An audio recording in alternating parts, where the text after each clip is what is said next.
Assalamualaikum warahmatullahi wabarakatuh. Perkenalkan, nama saya Fiodi Media Ramawati dari Program Studi Hukum Ekonomi Syariah. Di sini saya akan menjelaskan materi tentang kecurangan fraud pada bank syariah.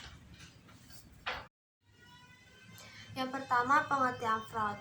Fraud dalam Kamus Besar Bahasa Indonesia atau KBBI adalah kecurangan yang merupakan tindakan ketidakjujuran, tidak lurus hati, tidak adil, kejelasan. Kecurangan merupakan segala bentuk penipuan yang mampu menimbulkan kerugian tanpa disadari pihak lain, baik itu sengaja maupun tidak.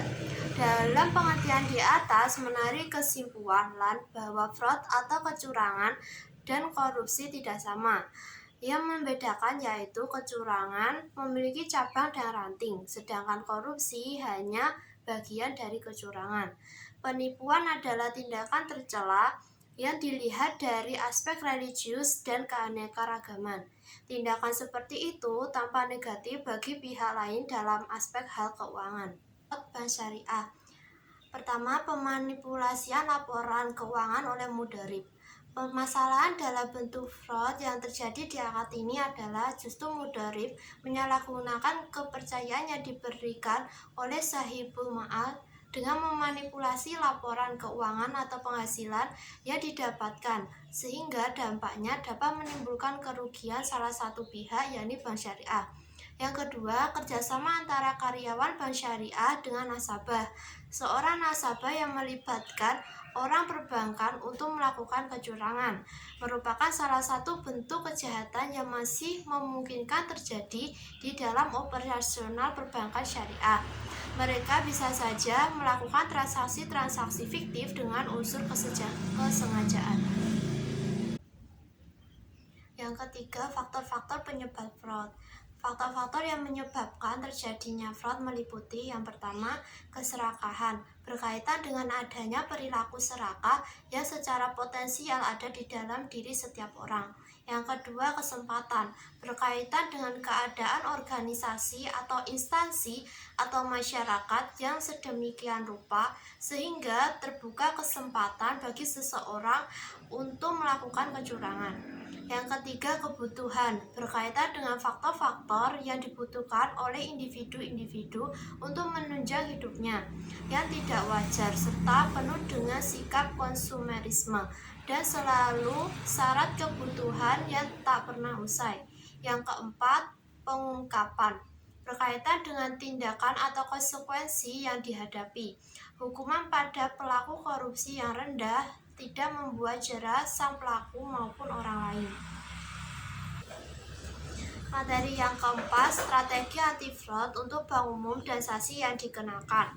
Penyusunan dan penerapan strategi anti fraud paling sedikit memuat 4 pilar yang terdiri atas: pertama, pencegahan, memuat langkah untuk mengurangi potensi resiko terjadinya fraud.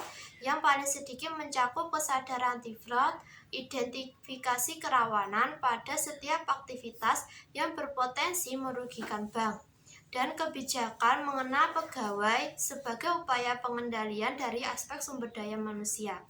Yang kedua, deteksi, memuat langkah untuk mengidentifikasi dan menemukan fraud dalam kegiatan usaha bank.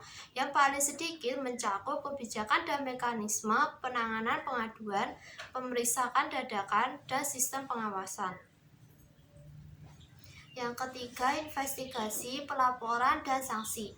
Investigasi dilakukan untuk mengumpulkan bukti yang patut diduga merupakan tindakan fraud. Bank kemudian menyusun mekanisme pelaporan atas pelaksanaan investigasi terhadap kejadian fraud, baik kepada intern maupun OJK. Selain itu, bank juga menyusun kebijakan pengenaan sanksi pada pelaku fraud.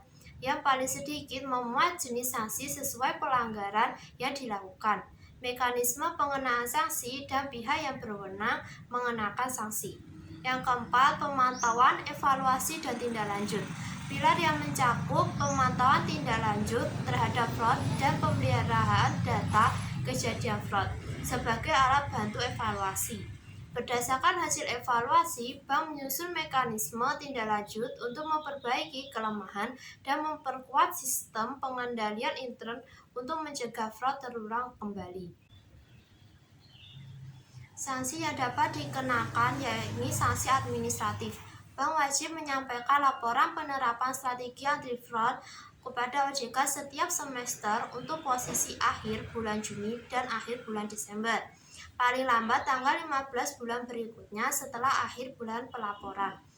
Khusus untuk bank yang tidak menyampaikan penyesuaian strategi anti fraud sebagaimana dimaksud dalam pasal 10 Ayat 2 POJK 39/2019 perubahan terhadap strategi anti fraud dalam pasal 11 POJK 39/2019 dan laporan penerapan strategi anti fraud dalam laporan fraud berdampak signifikan dalam pasal 12 POJK 1239/2019 dikenai sanksi administratif berupa teguran tertulis dan denda sebesar 1 juta per hari kerja dan paling banyak sebesar 30 juta per jenis dokumen atau laporan. Sekian presentasi dari saya, kurang lebihnya mohon maaf. Wassalamualaikum warahmatullahi wabarakatuh.